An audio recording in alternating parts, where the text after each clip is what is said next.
Olá, sejam todos muito bem-vindos à versão assíncrona do curso Harry Potter Caminhos Interpretativos. Eu sou a Beatriz Masson, ministrante e idealizadora do curso, e nesse videozinho curto eu vou apresentar para vocês um pouquinho da história dele, do curso, e também vou apresentar o conteúdo programático das 5 aulas que compõem essa terceira edição de Harry Potter Caminhos Interpretativos. Muito bem. Então, a primeira vez que o curso foi ministrado foi no ano de 2018. E naquela época ele surgiu como uma necessidade da minha pesquisa de mestrado. Então eu precisava fazer uma pesquisa com leitores empíricos de Harry Potter e eu era vinculada ao programa de Teoria Literária e Literatura Comparada da FEFELESH USP. Como então eu conseguiria juntar tantos leitores empíricos de Harry Potter em um único lugar? A saída é que eu e a minha orientadora, a professora Andrea Saad Rosny, que também é a docente responsável pelas 3 edições desse curso, a saída que a gente encontrou foi oferecer um curso de difusão sobre o tema Harry Potter e então agruparmos pessoas que poderiam participar da minha pesquisa. Por conta do enorme sucesso de público, no ano de 2019 a gente repetiu o curso lá na FEFELESH. É importante dizer que essas 2 primeiras edições elas foram feitas de forma presencial. Esse ano, em 2020, eu tive a honra de ser convidada pela Secretaria de Cultura e Extensão para ministrar uma versão EAD do curso Harry Potter Caminhos Interpretativos. Enfim, devido à pandemia de coronavírus e as necessidades, as novas necessidades de se espalhar o conhecimento diante dessa situação tão complicada que o mundo se encontrava. Então, a Secretaria de Cultura e Extensão me convidou para ministrar esse curso no formato EAD e durante o mês de agosto de 2020, esse curso foi oferecido no formato síncrono para matriculados. Como o curso, a divulgação do curso também teve uma repercussão muito grande, a gente viu que muitas pessoas estavam interessadas no conteúdo das aulas, eu e a professora Andrea, a gente decidiu que seria muito importante gravar todas as aulas que fossem dadas, para que elas fossem futuramente disponibilizadas numa versão assíncrona. Então, o que vocês verão a partir desse primeiro vídeo é a gravação das 5 aulas que compõem o curso Harry Potter Caminhos Interpretativos, que compõem a terceira edição do curso Harry Potter Caminhos Interpretativos. Então, qual tipo de conteúdo vocês vão encontrar aqui?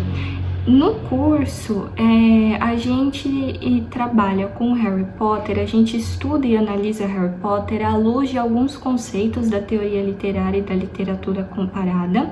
Então, nas 4 primeiras aulas, a gente vai discutir um pouquinho o conteúdo dos 7 livros da série, tá? O enredo dos 7 livros da série, onde na primeira aula a gente vai dividir os 7 livros em 3 blocos narrativos diferentes.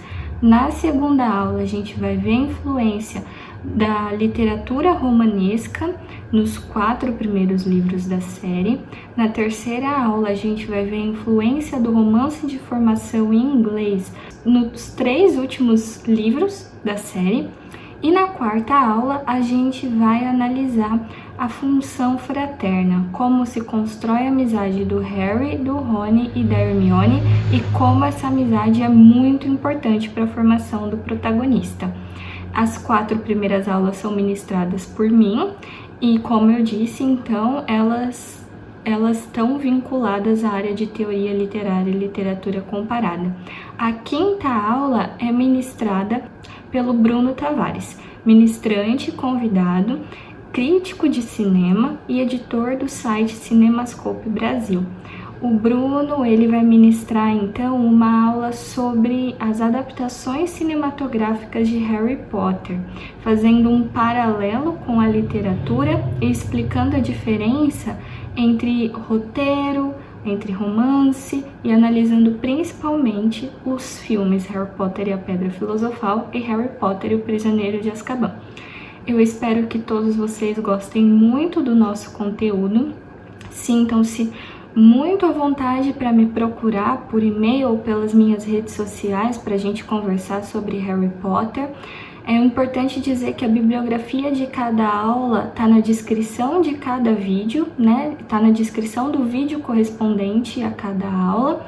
E eu espero que vocês aproveitem. Bom curso para todo mundo. Tchau!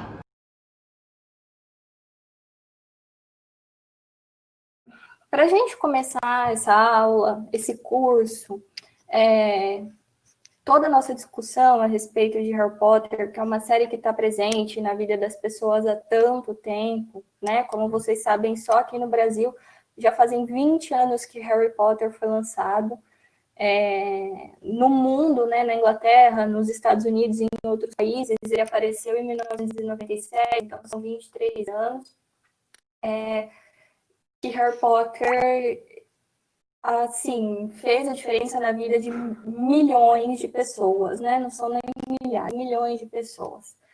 E esse curso, desse jeito, ele está sendo construído desde o mês de março, e eu não sei se vocês acompanharam recentemente toda a questão e discussão e polêmica em torno dos tweets da J.K. Rowling, certo?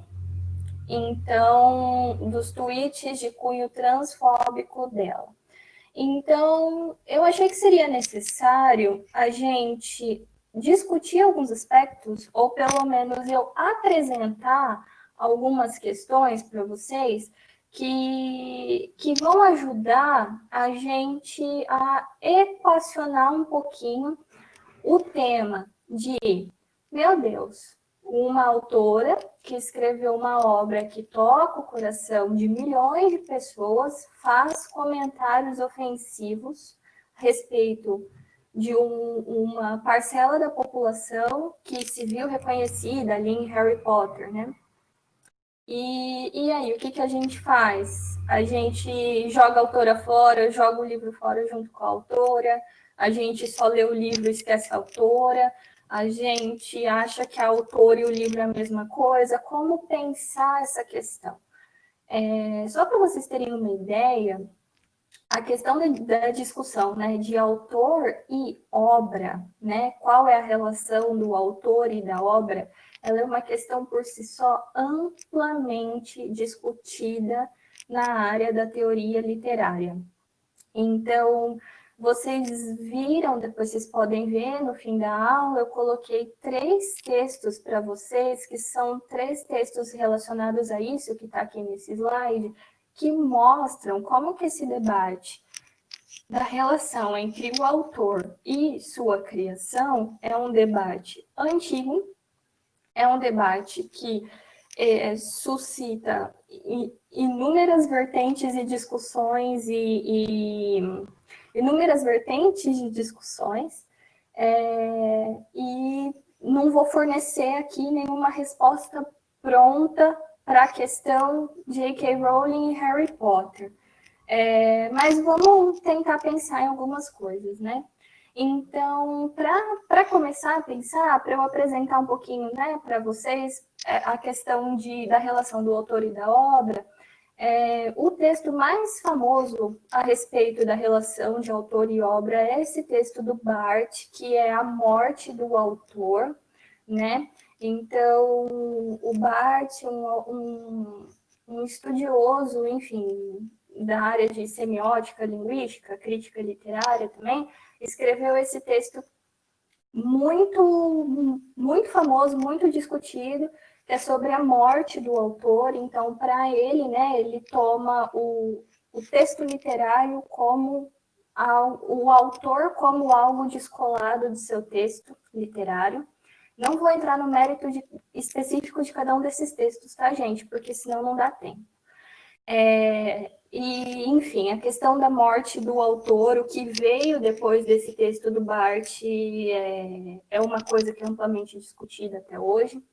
Aí depois a gente tem um texto do Foucault, que se chama O que é um autor? Então, o Foucault, outro estudioso de literatura, discurso, relações de poder e o discurso, ele escreveu um texto chamado O que é um autor? Para tentar, então, ali delimitar o que seria, na visão dele, a função do autor. Autor e obra se misturam, autor e obra devem ser separados um do outro. O que é uma obra? O que é um autor? Ele propõe essas questões em seu texto.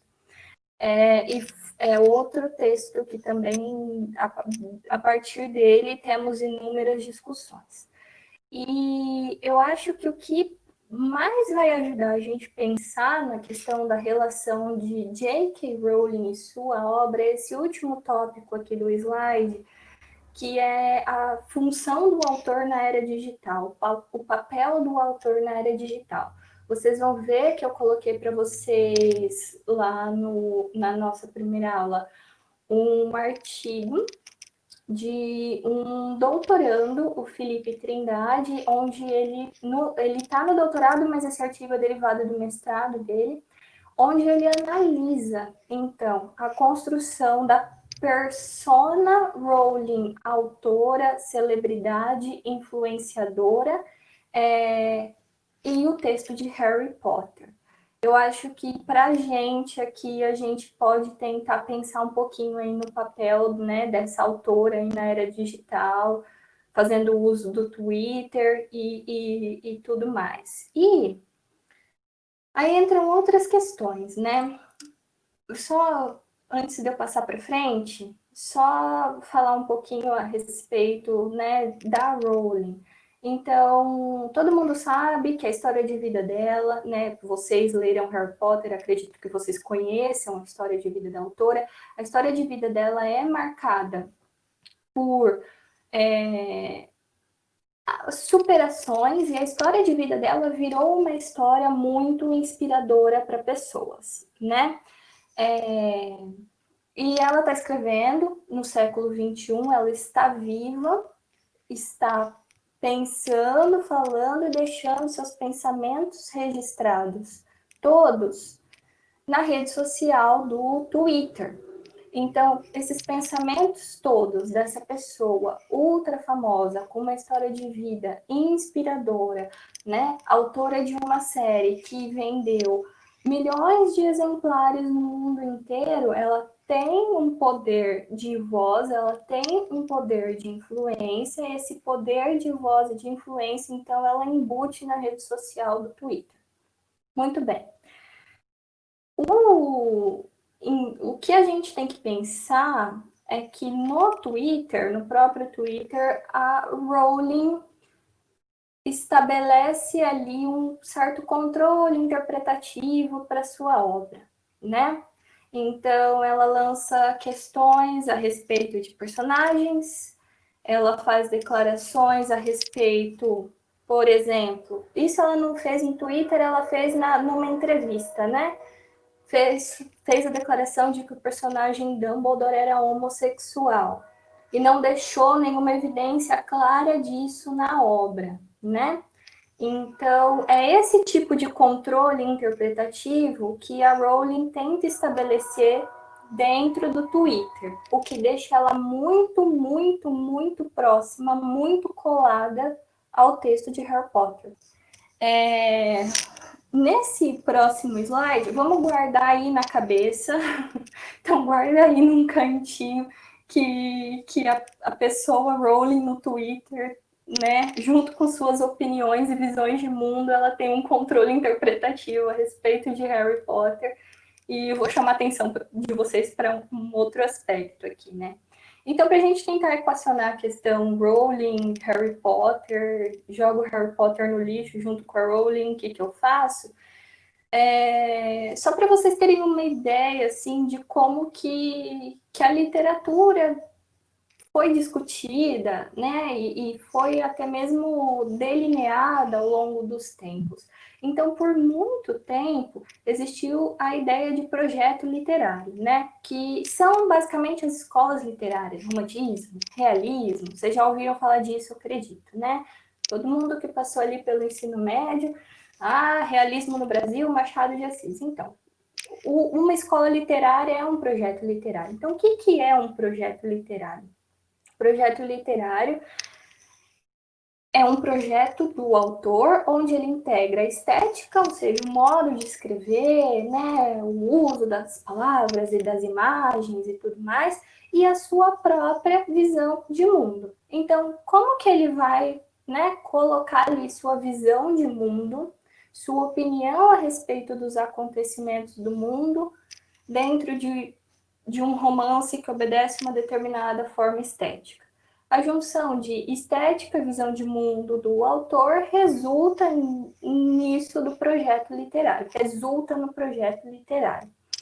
Acontece que conforme a gente vai caminhando para a contemporaneidade, os dias de hoje, né, essa ideia de projeto literário, de escolas literárias, elas vão acabando, né? Vocês não ouvem mais falar, por exemplo, de realismo nos dias de hoje, né? Então, a contemporaneidade, ela vai questionar essa ideia de projeto, vai questionar essa coisa de estética e visão de mundo do autor, ao mesmo tempo que o autor e a obra nunca tiveram tão ligados, tão intrincados entre si.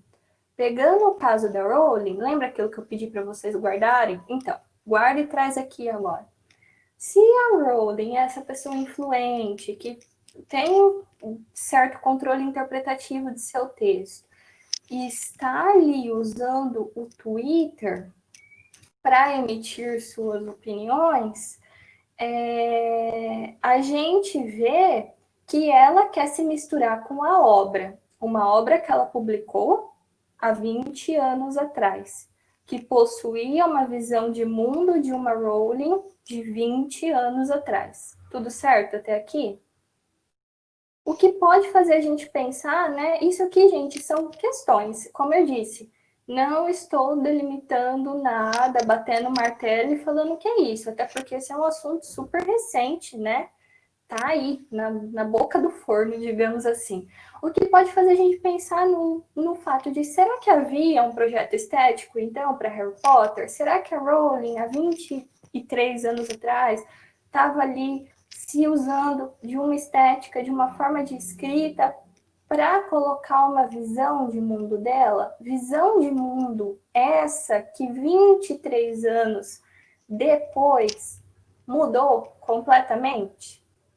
Porque quem leu Harry Potter, e todos vocês leram Harry Potter, vocês sabem, o discurso de Harry Potter não casa com o discurso de cunho transfóbico que a Rowling está lançando no Twitter, certo?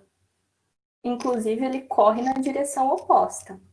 Então, o que a gente faz diante disso, né? A pergunta que eu coloquei aqui no slide para vocês: como cobrar do autor, né, do autor de 23 anos atrás, uma visão ou melhor, como cobrar do autor hoje uma visão de mundo que ele tinha 23 anos atrás? É importante lembrar, a Rowling está viva, andando, falando e pensando. Ela é uma pessoa. Pessoas mudam de opinião o tempo todo. Então, como que a gente cobra isso dela? Se ela é uma pessoa que muda. Vocês estão entendendo a problemática? Estão entendendo por que é tão difícil de responder essa pergunta? Mas eu acho importante, então, que o que vocês entendem? Entendam que a pessoa Rowling, ela tenta de muitas formas estar completamente vinculada à grande obra de sua vida, que foi Harry Potter. Ela escreveu outras coisas depois, mas o que, né, tornou ela essa pessoa mundialmente conhecida e influente foi Harry Potter. Ela quer ter esse controle, ela não quer desvincular a imagem dela de Harry Potter. Acontece que o que ela fala hoje não se aplica a um projeto, né, de visão de mundo que ela tinha 23 anos atrás. E o que a gente vai fazer neste curso? nós vamos pegar a obra de 23 anos atrás, sem viés interpretativo da autora, tá? Sem tentar analisar quais foram as intenções, por que ela escreveu. Não é esse o objetivo desse curso, tá? Então, a gente vai pegar aquela obra para trazer para o recorte do nosso curso, que é analisar as possíveis influências narrativas e caminhos interpretativos para o texto de Harry Potter. Então, eu acho que, tendo dito isso, a gente consegue entender que o viés do curso é pegar a obra e analisar as possíveis influências narrativas e caminhos interpretativos, separada da visão de mundo que a Rowling tem hoje, ok? Com isso dito, gente, ó, vocês não precisam jogar o bebê fora junto com a água do banho, tá?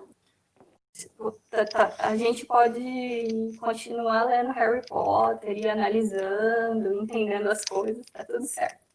Então, a primeira aula do curso é sobre esses blocos narrativos de Harry Potter. O que são esses blocos narrativos? Por que essa é a primeira aula do curso?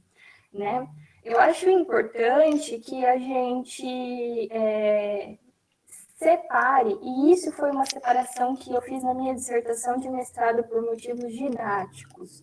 Eu estudei 7 livros num mestrado. No doutorado, às vezes, as pessoas estudam um conto e eu fui a doida que pegou 7 livros para estudar no mestrado. E como que faz para analisar, então, 7 livros? Como que a gente vê as particularidades de cada livro? Bom, o que eu notei nos meus anos de pesquisa com Harry Potter? Porque eu já estou estudando Harry Potter desde 2013, desde a iniciação científica, quando ele estava no curso de letras.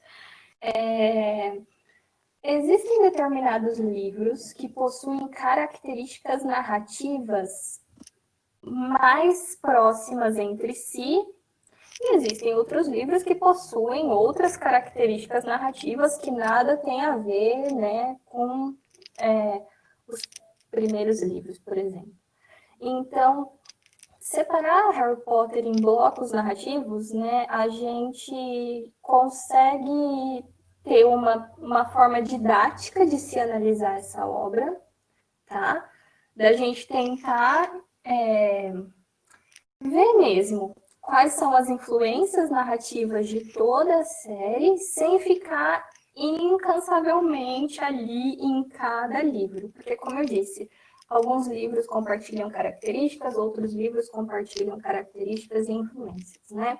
Então, o que é importante que a gente entenda de saída? Harry Potter, os 7 livros, são livros que possuem uma demarcação temporal dada ali, de cara. O que isso significa? Olha só, estamos fazendo nosso curso no aniversário do Harry. Todo livro começa falando do aniversário do Harry. Então, com 11 anos ele descobre que é bruxo, com 12 anos ele foge da casa dos tios com um carro voador. Existe essa demarcação temporal, e essa demarcação temporal ela é necessária para a gente analisar a obra por 2 motivos. O primeiro motivo tem a ver com os blocos narrativos, né?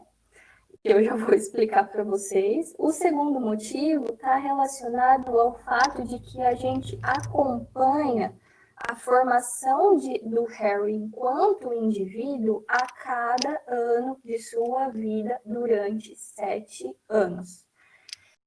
Então, quando ele faz essa demarcação temporal, quando os livros ele mostra para a gente a idade do protagonista, de certa forma ele nos diz por qual tipo de coisa e que tipo de grande coisa esse protagonista vai ter que fazer a despeito da sua idade, que sempre é pouca, né? Vocês sabem que o Harry, metido a besta, ele adora fazer grandes coisas para um menino de 11 anos, né?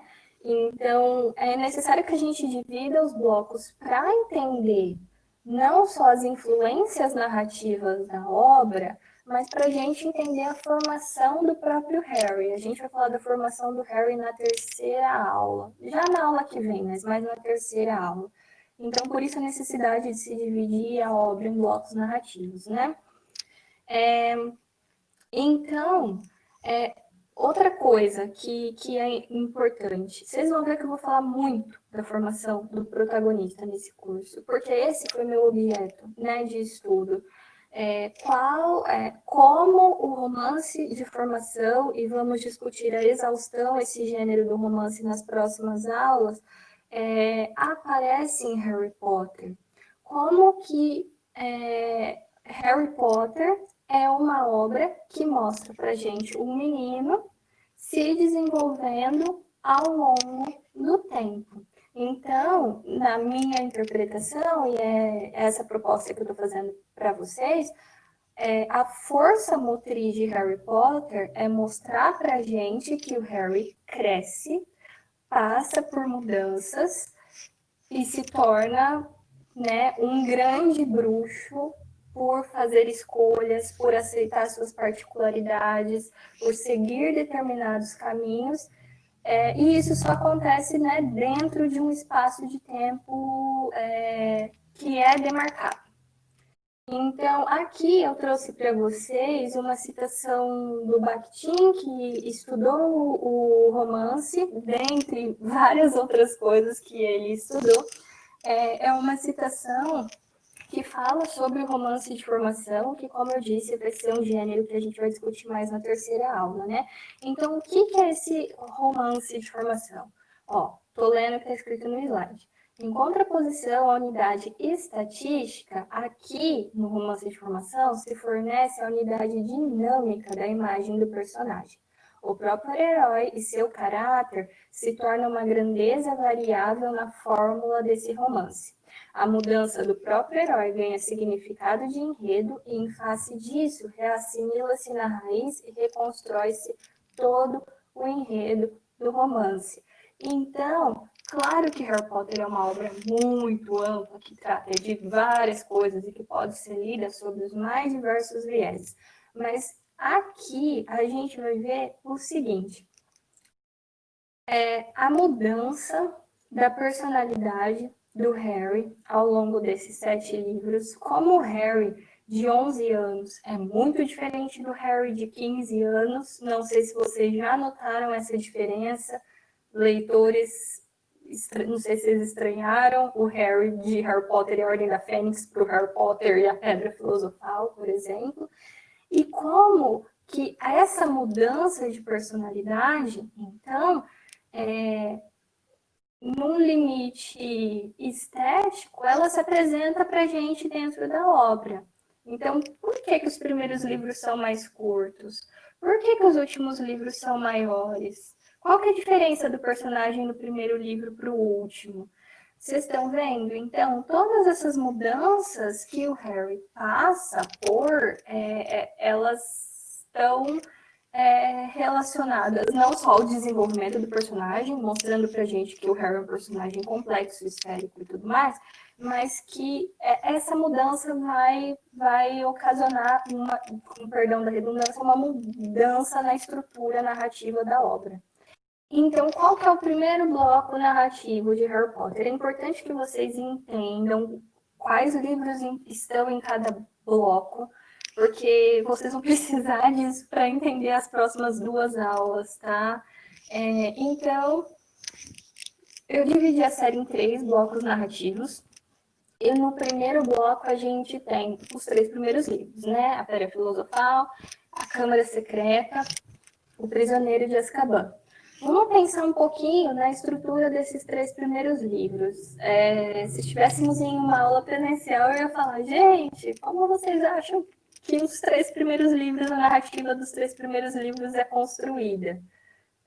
Aqui é um pouquinho complicado de fazer isso, mas vamos lá, vou tentar. Como que vocês acham que a narrativa dos 3 primeiros livros é construída? Pode falar, tem um mistério para resolver, eles têm que investigar alguma coisa, a narrativa é concentrada no caráter do personagem, o que vocês acham? Os 3 primeiros livros, o enredo desses 3 primeiros livros, inclusive estou com o meu exemplar da Pedra Filosofal aqui, a gente vê que são livros menores e que são livros, sim, centrados em um mistério principal, são livros que, sim, bebem na fonte do romance policial, e são livros... Vamos imaginar, né, que a Rowling está inserida, Rowling, uma autora inglesa, está inserida numa tradição ali de país de grandes autores de mistério, como a Agatha Christie e o próprio Arthur Conan Doyle, que, né, o autor de Sherlock Holmes. Então, ela fez uma escola muito boa com esses autores e escreveu investigações e mistérios muito legais, principalmente nesses 3 primeiros livros. São livros centrados no mistério que Harry, Rony e Hermione vão resolver, sendo convidados a resolver esse mistério ou não. Na grande maioria das vezes, eles estão respeitando regras para resolver esse mistério, né? Esse mistério, esses 3 primeiros livros, eles começam e terminam em si, o eixo da narrativa começa e termina em si mesmo. Esses 3 primeiros livros não são livros que possuem finais em aberto. Todos os 3 possuem um final mais fechadinho, tá?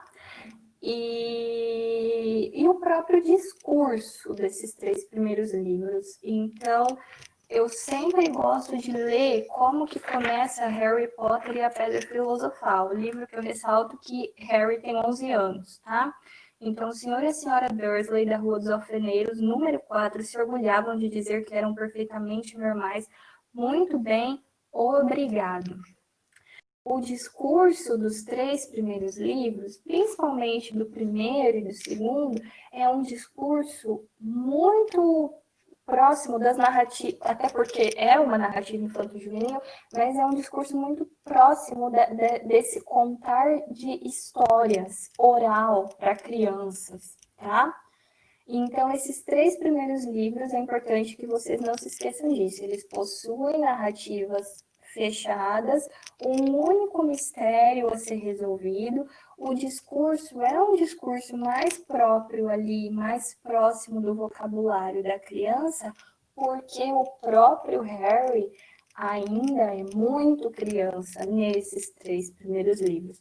No terceiro, ele está adentrando a adolescência, mas é importante que vocês vejam, num crescendo, que o discurso, a forma como a história é contada, ela amadurece na mesma proporção que o Harry, ok? Então, esses 3 primeiros livros, eles possuem uma estrutura narrativa mais simples, um discurso mais próximo da literatura infanto-juvenil, e eles também tinham que seguir essa estrutura por tratados editoriais. Então, a Rowling deu uma entrevista há muito tempo atrás que ela tinha um acordo ali, né, com a editora, com a Bloomsbury, que ela só podia seguir por caminhos mais autorais a partir do terceiro livro. Então, no primeiro, no segundo, e até mesmo no terceiro, ela segue uma forminha, né, mais simples de se escrever. E a partir, então, do quarto livro, ela vai tomar mais as rédeas da narrativa para achar uma forma que seja uma forma mais própria de escrita. Tudo bem até aqui? Se os 3 primeiros livros integram o que eu chamo de bloco narrativo número 1, o quarto livro sozinho, ele vai integrar o bloco narrativo de número 2. O terceiro livro tem 200 e poucas páginas, o quarto tem 500 e poucas páginas, né? E vamos dar uma olhada, então, na estrutura desse quarto livro. Harry Potter e o Cálice de Fogo é um livro que gira em torno de um mistério, assim como os 3 primeiros. Então, qual que é esse mistério? Harry, menor de idade, foi inscrito por alguém em um torneio para bruxos maiores de idade. Então, esse é um mistério central da narrativa. Acontece que, ao mesmo tempo que a gente vê esse mistério central da narrativa acontecer, a gente tem outros desdobramentos dessa narrativa. outros mistérios que não são esses centrais, mas outros mistérios que precisam ser resolvidos. Então, a gente tem a questão dos elfos, a gente tem a questão do Bartol Crouch, a gente tem a questão da adolescência, um mistério a ser resolvido, não é bem isso, né? Mas a gente tem outros eixos narrativos para além do mistério, é isso que eu queria dizer. Então a gente vê ali os adolescentes crescendo, né? Vê todos esses hormônios funcionando e também vemos o quê? O Harry tentando sobreviver nesse torneio, arrumando estratégias para sobreviver ao mesmo tempo que ele tenta descobrir quem que fez aquilo com ele. Então vejam que esse livro tem um mistério? Tem. Tem um pouco da narrativa infanto-juvenil ainda? Tem um pouco da narrativa infanto-juvenil, né? Se a gente for pensar, e isso a gente vai discutir mais na próxima aula, na forma com que o torneio é construído, né? Como se fosse um quest, um caminho a se percorrer, é quase os 12 trabalhos de Hércules ali, né? Então, peraí.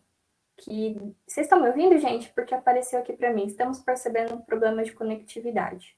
Ah, então tá bom. O que é muito estranho. Já passou, porque a minha conexão está ótima. Então, vamos continuar, então. Então, existe ainda na estrutura desse livro uma narrativa de aventura, de descoberta, de mistério, essas provas, né? As discussões adolescentes, as descobertas adolescentes, ao mesmo tempo em que o Harry, ele está muito com ele mesmo nesse livro. Eu esqueci de mencionar isso a respeito do primeiro bloco narrativo, mas no primeiro bloco, o Harry, ele sempre tem que tentar salvar a escola ou alguém ali do Voldemort, e ele sempre consegue, mesmo sendo muito novo. No segundo livro, no segundo bloco narrativo, ele tem que se salvar. Então, ele fica nesse misto de ter essas características heróicas, muito parecidas, né, com o Harry do primeiro bloco narrativo, ao mesmo tempo em que ele começa a se questionar enquanto sujeito, tá? Talvez seja eu, Vitória. Talvez seja o meu microfone raspando na minha blusa. Então, eu vou segurar ele assim. Desculpa. Então, é importante que vocês entendam que o Cálice de Fogo ele tem um pé no primeiro bloco narrativo e ele também faz um prenúncio do que vai vir no terceiro bloco narrativo, né? Que vocês vão ver daqui a pouco, que é um bloco focado mais na individualidade do Harry, no Harry se descobrindo o sujeito, se descobrindo o indivíduo. Junto disso, a partir do quarto livro, a gente tem uma expansão do mundo mágico, né? Então a gente descobre que existem outras escolas de magia, descobre que existem eventos esportivos como a Copa Mundial de Quadribol, né? Descobre que existem outros bruxos no mundo inteiro. A gente vê que determinadas criaturas mágicas vão aparecendo, né? Não criaturas mágicas que são recicladas aí de tradições. Claro, temos dragões, temos esfinges, ao mesmo tempo que temos explosíveis.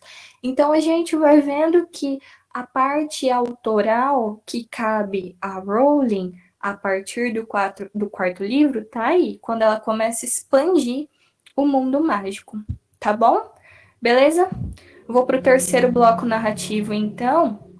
Como eu disse, o Cálice de Fogo ele já dá esse prenúncio do que está por vir e, mais importante, ele tem um final em aberto. E o trem está passando aqui perto da minha casa. O que é esse final em aberto? O Voldemort voltou. O Harry não sabe o que vai ser da vida dele e nem do mundo bruxo dali para frente. Então a gente vê que essa expectativa pelo futuro, pelo que está por vir, deixa o livro com o final mais aberto se comparado aos 3 primeiros, tá bom? É importante que vocês entendam isso. Então, o que temos aí? O Expresso de Hogwarts passando, né? Quem dera fosse, não é? O que temos aí nesse terceiro bloco narrativo, então? Terceiro bloco narrativo, a gente tem os 3 últimos livros, A Ordem da Fênix, O Enigma do Príncipe e As Relíquias da Morte. Vamos pensar de novo na estrutura desses 3 últimos livros. Aqui a gente tem o adeus total à infância, em nível de construção de personagem, falando do Harry, e em nível de construção de discurso. Então, A Ordem da Fênix é um livro que começa de um jeito totalmente diferente da Pedra Filosofal. O primeiro capítulo de Harry Potter e o Enigma do Príncipe é um capítulo político, muito político. Uma discussão, um diálogo entre o primeiro-ministro trouxa e o primeiro-ministro bruxo. É um diálogo que não cabe mais em um livro para criança. Claro que crianças são perfeitamente super capazes de entender o que está escrito ali. Mas vocês vejam que teve essa readequação de diálogo. Essa readequação de diálogo, não, de discurso. De discurso é possível por quê? Porque o Harry está crescendo e amadurecendo. Como eu disse para vocês anteriormente, então esse discurso acompanha o amadurecimento do Harry. A expansão do mundo mágico, a visão autoral da Rowling acompanha o amadurecimento do Harry, né? E nesse último bloco narrativo, isso fica muito escancarado. Não só por a gente ver a expansão do mundo mágico, né? E vamos falar disso nas próximas aulas, mas por a gente ver esse discurso mesmo, né? Incluir um discurso político, começar um livro com um capítulo que não é centrado no Harry, no aniversário dele, ou no Harry feliz. Não, não. A coisa muda. Aí a coisa muda porque o Harry cresce, tá? E uma última questão aqui, né? Nos 3 últimos livros, o Harry passa por esse momento de descoberta da sua própria humanidade, da sua própria grandeza enquanto bruxo. Por quê? E eu tô falando que a gente vai falar mais sobre isso nas próximas aulas, mas é porque realmente vamos, né? Junto da teoria das próximas aulas, vocês vão entender melhor isso que eu tô querendo dizer. Nos 3 últimos livros, o Harry descobre que o seu destino, de fato, é derrotar o Voldemort. Ele descobre como que ele tem que derrotar o Voldemort. Ele descobre as motivações do Voldemort para tentar matá-lo. E ele não foge desse destino, né? Ele se entrega, ele se sacrifica. E isso torna muito diferente do Voldemort, por exemplo, né? Que o Voldemort se acha um grande bruxo porque fez Horcruxes e é aparentemente mortal. O Harry não, né? Ele se entrega à morte e ele só se entrega à morte porque ele teve conhecimento, ele aprendeu a respeito de várias particularidades da sua subjetividade, ele se entrega à morte para poder livrar o seu mundo da grande ameaça do Voldemort. E ele escolhe voltar por amor, que é um sentimento muito humano, que ele não compartilha com, né, o Voldemort não é dotado de amor de nenhuma forma. Eu acho que o caminho que vocês têm que tentar entender dessa aula sobre os blocos narrativos é, primeiro, separar os 7 livros nesses 3 blocos, tá?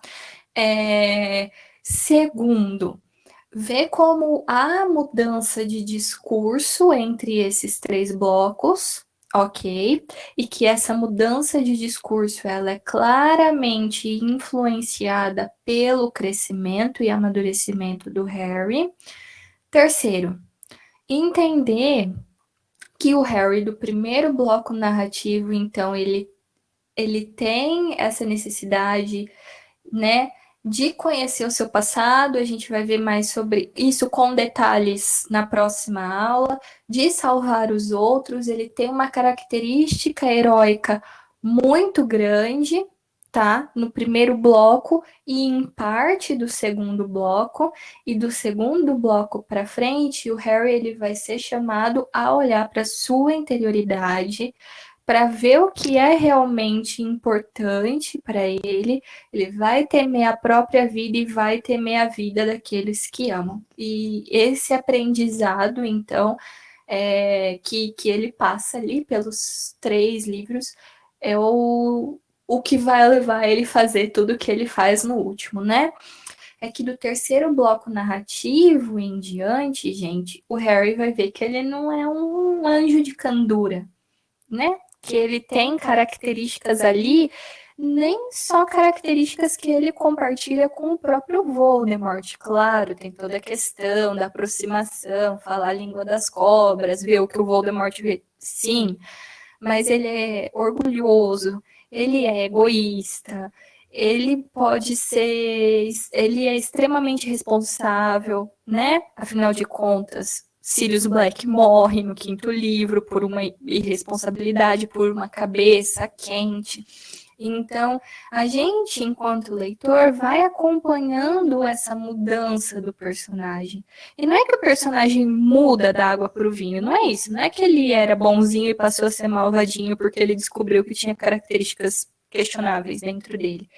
É porque, como o próprio Sirius nos ensina ali na Ordem da Fênix, ele escolhe agir dentro de um determinado lado, sabendo, então, das suas potencialidades, sabendo das suas fraquezas, tornando-se um indivíduo maduro, ele escolhe qual é o melhor lado para agir e então ele faz o que faz.